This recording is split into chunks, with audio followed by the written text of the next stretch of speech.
Mapagpalang simbang gabi, mga kadap. Diyos ay Pag-ibig Christian Church. Hayaan yung unahin ko ang lahat sa pagbati ng maligayang Pasko sa inyo. Sana ay dinatnan kayo ng magandang pagkakataon. I mean, kung sama kayo naroroon, sana ay masaya kayo at maayos naman ang kalagayan. Salamat po sa Panginoon at sa mga kapatid natin at sa mga kamanggagawa natin na nagbigay ng pagkakataong ito upang ibahagi ang katotohanan ng salita ng Diyos. Actually, umiikot po tayo sa aralin patungkol sa Kapaskuhan siyempre sapagkat ito ang napapanahon. Okay? Kung idadako ninyo ang inyong mga Biblia sa Mateo 2, talatang 11, ito pong ating matatagpuan. At mula ho dito ang panggagalingan ng ating pag-uusapan. Samahan niyo po ako. Sa Mateo 2:11, nakalagay po doon, pagpasok sa bahay, nakita nila ang bata. Ito po yung tatlong pantas. Actually, hindi ko alam kung sila'y tatlo. Nagkataon lang ho na yan ho, naging tradisyon. Naging paniniwala ho natin lahat na sila'y tatlo. Pagpasok sa bahay, nakita nila ang bata. Sa piling ni Maria na kanyang ina, nagpatira pa sila. Sinamba ang bata. Inihandog din nila sa kanya ang mga dala nilang ginto, insenso, at mira. Ibinase nila doon sa tatlong kaloob ang kabilangan ng pantas.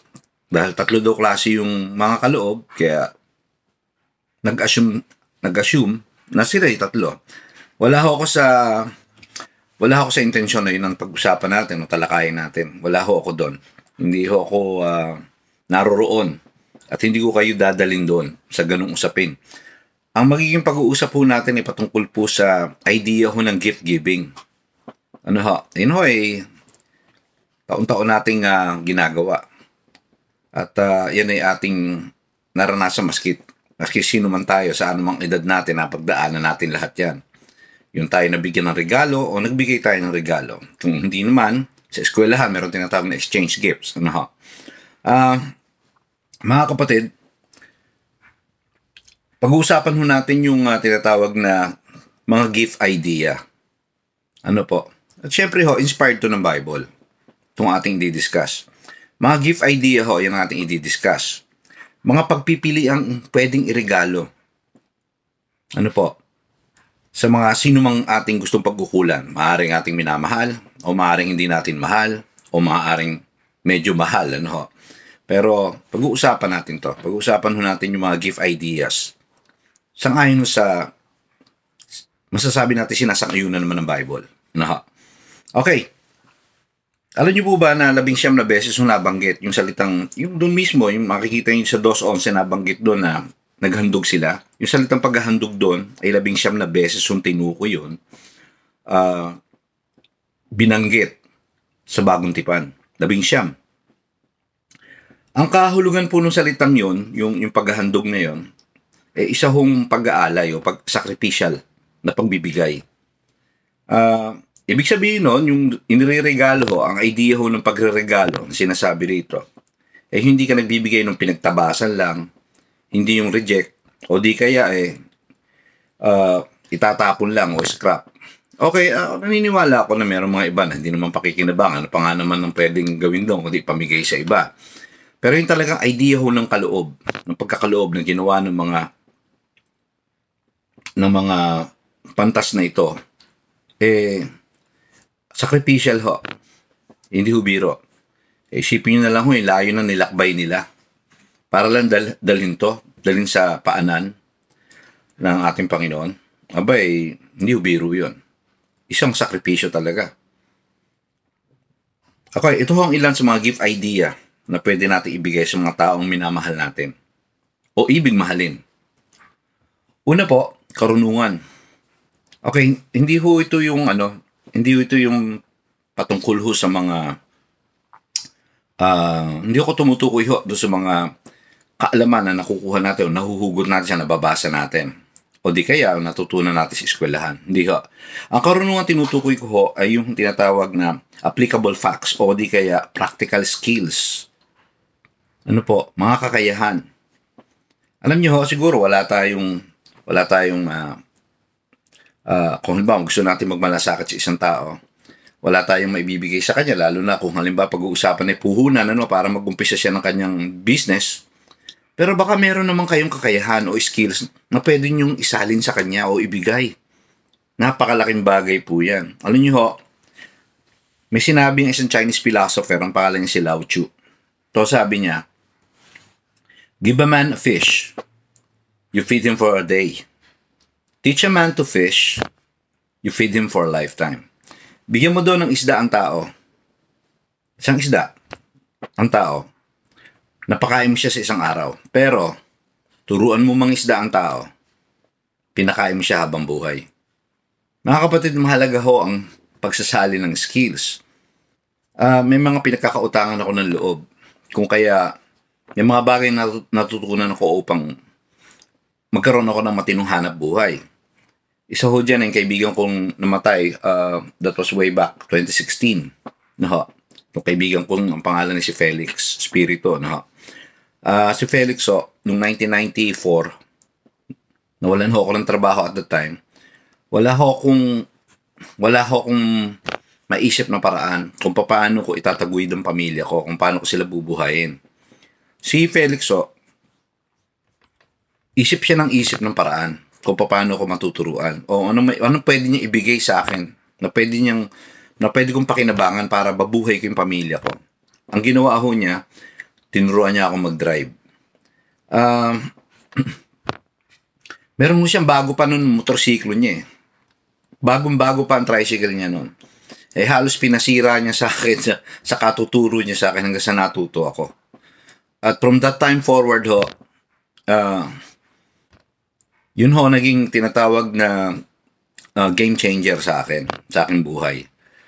Nagkaroon ho ako ng trabaho, nakapasok ho, dugtong-dugtong na ho yun, pero nakapasok ako sa isang malaking kumpanya sa Globe Telecom dahil ho naturuan niya ako mag-drive. Mga kapatid, nung nandun ako sa Globe Telecom, meron pa siya pinagkakautangan ng loob. Ang pangalan niya si Maylene. Ang buong pangalan niya, Maylene Pulgo. Alam niyo ho, pag nagtatrabaho ka sa isang kumpanya, napakatindi ho ng kompetisyon. Minsan ho, kahit nakasama mo siya sa trabaho, hindi kanya maturuan nung trabahong alam niya. Kasi ang ikinatatakot nila, kapag natutunan mo na yung trabaho nila, pwede silang matanggal at ikaw ang ipalit. Ngayon, para masecure mo yung lugar mo, huwag mo ituro yung nalalaman mo. Pero hindi ho si Maylene. Si Maylene ho, na kasama ko sa work, at the time, ay napaka-humble po. Na tinuruan niya ako kung paano gumamit ng computer. Opo.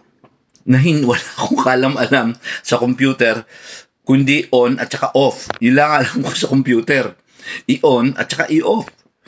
Anong malay ko kung paano gamitin ang computer? Ano po? Hindi ko nga alam gumamit ng mga ibang application. At that time, ang ginagamit ko namin, Microsoft Excel. Si Maylene ho nagturo sa akin. At wala ho siyang mga kung ano-ano agam-agam o takot o insecurities na nasa katawan niya. Tinuro niya sa akin na maituturo niya. Napakahalaga po ng skills. Ano po? Napakahalaga yan kung maitatransfer yun sa tao upang siya'y mabuhay. At napakatinding kaloob niyan. Totoo, meron minsan may mga may mga tinatawag na balik yan na hindi natin minsan gusto. Halimbawa sa Pilipinas pa naman usong-uso yung tinatawag na talangka system Yung bang halimbawa nagtayo ka ng banana queue, tindahan ng banana queue, naturuan mo yung kapitbahay mo kung paano magluto ng banana queue. Alam niya kung paano ka rin pareho kayo paano magtatayo rin siya ng tinatawag na tindahan ng banana queue sa harapan nyo. Yung mga ganun. Alam kong pwede mangyari yun. Pero gayon pa man, be willing mga kapatid to take that risk. Kasi sa ganung paraan, kahit yung pagsasali lang, pagbibigay ng ganung kaloob, pagbibigay ng ganung regalo, we're saving lives. At maaaring hindi lang isang tao, baka pati bibig ng pamilya niya. Mga kapatid, sana nasusundan niyo ako na isa yan, number 1, wisdom, skills, practical skills. Ano po? Hindi nyo masabi mga kapatid hanggang sa makakarating. Ito mga skills na to na pwede nyong i-share sa iba. Ano po? Pangalawa ho, mga motivational words. Mga encouraging o empowering words. Ano po, bigyan ko lang kayo ng example. Alam nyo ho, ako mahilig ako sa mga quotations. Mahilig ako, lalo na kung itong mga quotations na ito ay nakaka-empower ng spirit. Ano po? Ito isa, halimbawa po, si Ogmandino. Mahilig ko ito sa mga, sa parallelism. Kumbaga, yung mga salita na parang may mga paghahambing. Magaling siya storyteller. Magaling na storyteller itong si Ogmandino. Sabi niya, a failure will not overcome you if your determination is strong. O isipin niyo mga kapatid, pagka yan isinyer nyo doon sa mga taong medyo down, medyo may mga pinagdadaanan.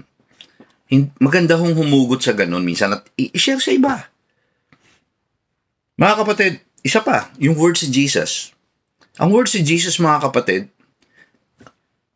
i-share ninyo. Kasi napaka-powerful ang words si Jesus. Napaka-powerful. In fact, mga kapatid, nakakapagpabago ng buhay. Sabi nga dito sa John chapter 8, verse 31 hanggang 32, sinabi ni Jesus sa mga Hudyong naniniwala sa Kanya, kung patuloy kayong susunod sa aking turo, kayo nga'y tunay na mga alagad ko. Makikilala ninyong katotohanan at ang katotohanan ang magpapalaya sa inyo. Ang words ni Jesus ay liberating, nakakapagpalaya. Isang example dyan, marahil mga kapatid. Kung i-share nyo mga kapatid yung mga turo ni Jesus regarding halimbawa sa pagpapatawad, regarding halimbawa sa pag-ibig ng Diyos, yan po ay napakasimple lamang mga teachings o mga salita ng ating Panginoon. Hango na rin sa mababasa nyo sa Bible, sa New Testament Gospels. Pero mga kapatid, hindi nyo alam kung paano pwede magpalaya yan ng adik, na pwede niya magpalaya ng mga pusakal na magnanakaw, ng mga taong mga kapatid na walang direksyon ng buhay, walang pupuntahan. Magagamit yung word si Jesus. Hindi nyo magagamit yan kung hindi nyo babasahin. Ano po? Bigyan nyo ng time. Kailangan nyo magbasa. At the more kayo magbabasa, the more kayo magbibigay ng time para buklatin ang Bible, the more you will have the potential, mga kapatid, na may i-share sa iba. Share the words of Jesus, mga kapatid. It's a perfect gift. Napaka-perfect gift po niyan para sa mga, lalo na sa mga nangangailangan ng deliverance. Okay? Pangatlo ho, mga kapatid, na gift idea na pwede nyo ibigay. Pagpapatawad po. Hindi ho kinakailangan minsan sabihin sa tao, pinapatawad mo siya, pero maganda. Maganda yon. Maganda ho yun. Kung minsan kasi, aanin naman niya yun kung hindi naman siya humingi ng tawad. Totoo lang. Ano po, napakabigat naman ibigay yon. At minsan nakaka-insulto pa yun kung sasabihin mo. Lalo na kung hindi malinaw yung inyong tinatawag na conflict. Kung sinong tama, sinong mali. Ano po? Pero mga kapatid, ito ho. Laging panalo ang nagpapatawad. Ano po? Meron mga ibang terminology ho na pwede nating gamitin sa salitang pagpapatawad. Tulad ho nung halimbawa yung pagre-release. Ano ho? Yung pagpapalaya. Yung parang cancellation ng utang. Halimbawa may umutang sa'yo, di ba? Laki ng utang niya sa'yo, tapos kinancel mo. Parang gano'n ang pagpapatawad eh. Ano po? Napakabigat to, halimbawa may umutang sa inyo, pagkatapos nangako babayaran kayo, tapos hindi kayo binayaran. Di ba napakabigat, di ba? Napakabigat sa damdamin, napakabigat sa kalooban. Alam niyo pinaka-the best noon? Ibigay niyo na lang. Bigay niyo na lang. Hindi niyo na kinakailangan mag-antay na bayaran kayo. Ano ho, ibigay nyo na lang. Ganun din ho yung mga may ginawang kasalanan man sa inyo. Hindi, kay alam nila o hindi, i-release nyo na sila. Ano ho, huwag nyo hayaan mga kapatid, na dalawin kayo ng mga, ng tinatawag na unforgiving spirit hanggang sa pagtulog ninyo. Ano po, kung paano kayo naagrabyado at minsan maaapektuhan pa niyan, hindi lamang ang inyong pagtulog, pati ho ang inyong appetite. sa pagkain at bandang huli ho, sisingilin ho niya ng kalusugan nyo. Ano po? Ay, mabibigat ho ang mga sakit na nanggagaling ho sa tinatawag na stress. Ano po? Kung ikaka-stress nyo yan, ibalato nyo na lang. Ano po? Yun lang naman na ibig sabihin nun. Hindi naman ho necessary na kinakailangan lumapit siya sa'yo o lumapit ka pa sa kanya o ano. Sa iyong spirit, just let the person go. Meron nung sinabi rito sa Lucas 6:37-38. Tingnan nyo ito. Huwag kayong humatol, hindi kayo hahatulan. Si Jesus po nagsasalita rito, huwag kayong magparusa, hindi kayo parurusahan. Magpatawad kayo, kayo patatawarin. Tingnan nyo yung kasunod. Magbigay kayo, kayo bibigyan din. Hustong takal, siksik, liglig, at umaapaw. Pang ibibigay sa inyo, sapagkat ang panukat na ginagamit ninyo sa iba ay siya rin gagamiting panukat sa inyo. Mga kapatid, tingnan nyo ito. No? Ito ang illustration dito ni Jesus ay tungkol sa pagbibigay. No?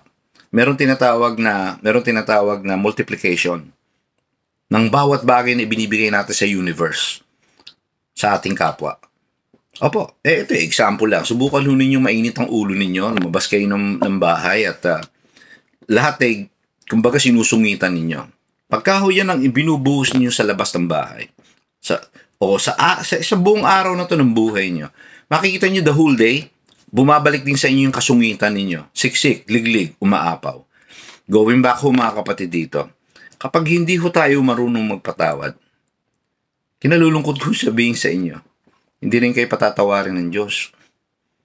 Kaya kung minsan baka ho ang dahilan kaya tayo hindi pa rin makamove on, hindi tayo maging masaya, meron pa tayong hindi mapatawad. Sorry ho mga kapatid, hindi tayo patatawarin ng Panginoon. Napakabigat, pero totoo. Kaya minsan may mga unanswered prayers. Minsan tinetake it for granted dito itong issue na to ng pagpapatawad. Pero isa ho sa mabigat na dahilan to bakit ho unanswered. Wala hong sagot yung ating panalangin. Kasi meron tayong taong galit pa tayo Hindi natin ma-release. Mga kapatid, I challenge you this day. Release them. It's the best gift na may bibigay niyo sa Paskong ito. Ang maganda dyan, walang bayad. Ano po? Okay, closing remarks po ng ating dinidiscuss tungkol sa gift giving. Una ho, yung pagbibigay ho ng regalo o kaloob, nakakapagpabago ho ng buhay yan. Hindi ho sa binibigyan lang. Maski doon sa nagbibigay. Kasi ako narinig ko to kay John MacArthur. Ang sabi niya, when you're giving your selfishness away. Alam niyo ganun yun Kapag ka ibinibigay mo ang yung pagiging makasarili, mababago ka Ganun ho talaga yun. Ganun po talaga yun. As you give, you're giving your selfishness away. Tingnan niyo mga kapatid, ang giving ho ay life-changing. Tingnan niyo doon sa John 3:16, alam na natin yung verse na yan. Na ibinigay niya yung kanyang anak na nag-iisa, mabigat yun. Isa lang anak niya binigay niya pa. Pero ano ho ang naging niyan? Ano naging equivalent nun? No, ibinigay niya yung kanyang anak. Ano po? Naging game changer yon. Alam niyo kung bakit? Isa lang anak niya Pero nabinigay niya yung anak niya sa mundo. Dumami anak niya Nagmultiply ang anak ng Diyos. Nung nanampalataya sila sa anak niya. Okay? It's a game changer. Dati ho, walang choice Walang choice kundi condemnation.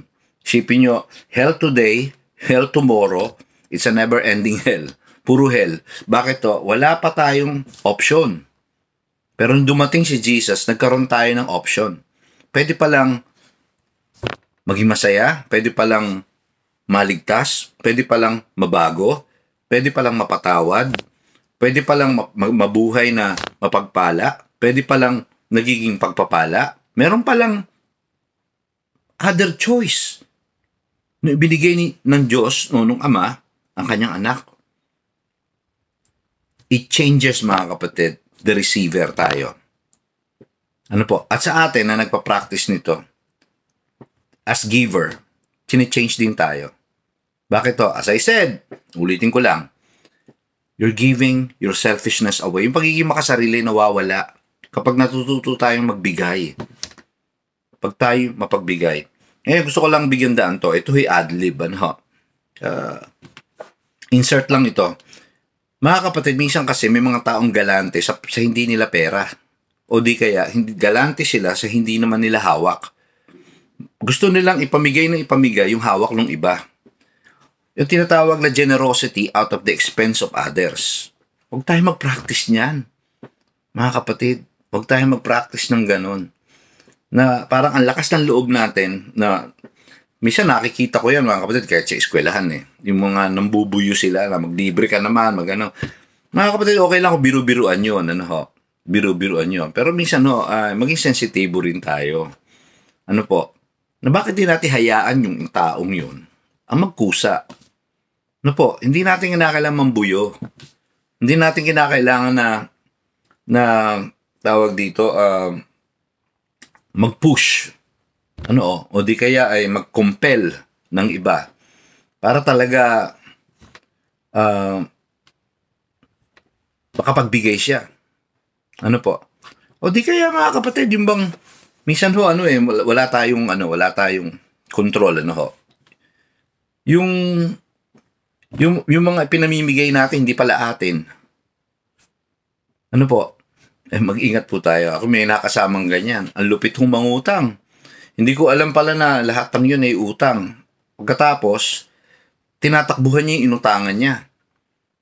Totoo yan. Nakasama ko sa church yan dati sa Manila. At ang mabigat dyan, napaka-generous sa iba. Pero yung pala, doon niya kinukuha.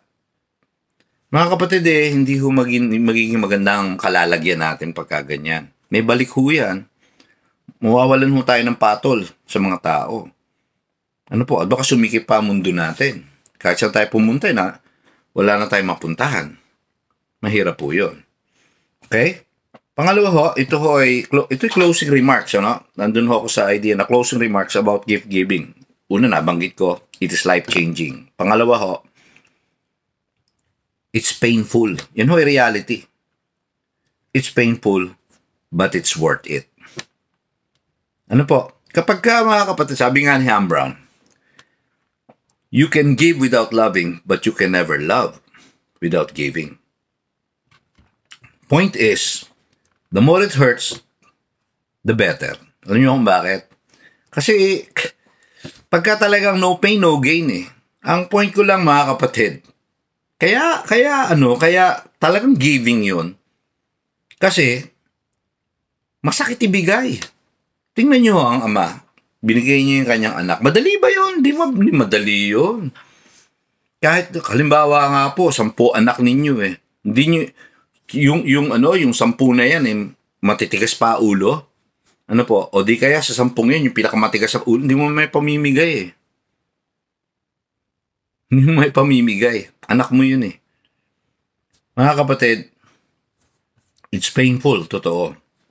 But it's worth it. It's worth it, mga kapatid. Give it a try. Okay? Mag-engage tayo sa hindi puro tanggap ng tanggap. Hindi puro tayo yung puro ehem ng ehem, ha? Ha? Wala akong okay lang yung mga biruan na yan. Wala akong problema dyan. Pero ang inaano ko lang, ang binibigyan ko ng emphasis dito, mga kapatid, yung how we can grow. Yung hindi yung puro tayo ang nag-e-expect lang ng nag-e-expect. Kinakailangan tayo rin pinanggagalingan nito. Ano po?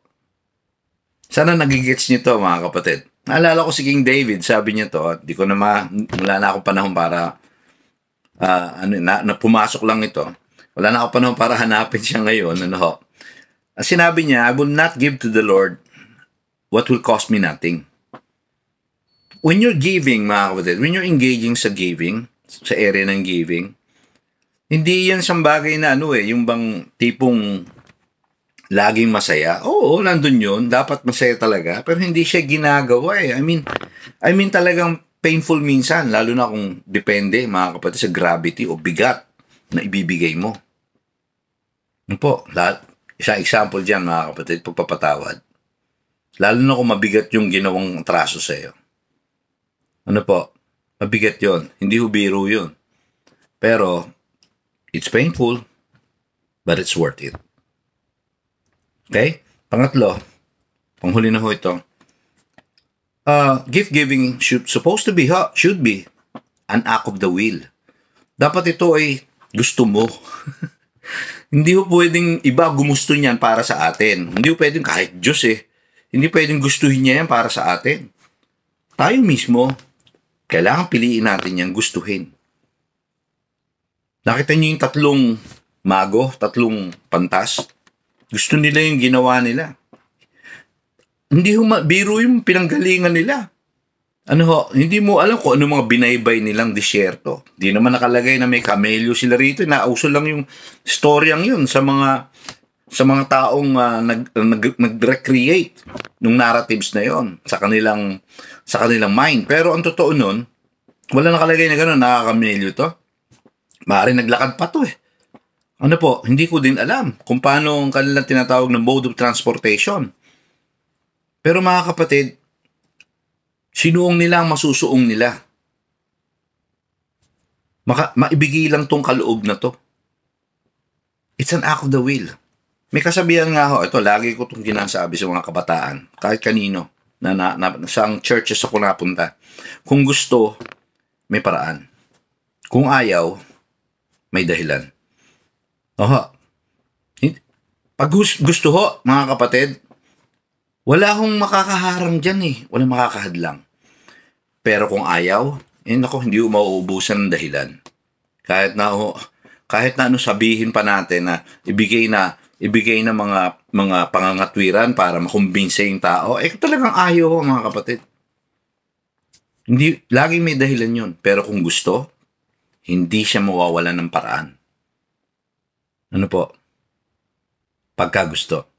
Sana mga kapatid, kahit pa paano ay nakapagdulot ako ng konting kaalaman patungkol sa isa sa diwa ng Pasko. Ito po yung pagbibigayan Ito po yung pagbibigay ng kaloob. Pagpalain kayo ng Panginoon mga kapatid. At sana mayayakap ko kay isa't isa, bawat isa. Nawa idatnan kayo ng Panginoon, palagian ng pagpapala.